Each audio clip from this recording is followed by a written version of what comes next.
करोड़ों फैंस, 20 खिलाड़ी, 6 टीमें और एक आवाज तैयार है।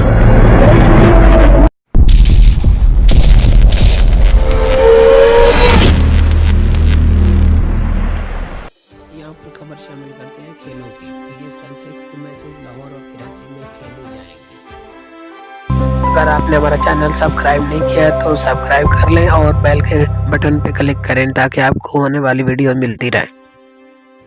अगले रोज इवेंट में 2 मैचेस खेले जाएंगे। पहले मैच में लीग के 5वें एडिशन की फाइनलिस्ट लाहौर कलंदर और एडिशन सन 2017 की फतेह पेशावर ज़ल्मी की टीमें, जबकि दूसरे मैच में 2 मरतबा की चैंपियन इस्लामाबाद यूनाइटेड और मुल्तान सुल्तान की टीमें एक्शन में नजर आएंगी। पाकिस्तान सुपर लीग 6 के मैचेस लाहौर और कराची में खेले जाएंगे। लाहौर पाकिस्तान क्रिकेट बोर्ड ने HBL पाकिस्तान सुपर लीग सन 2021 के शेड्यूल का ऐलान कर दिया है।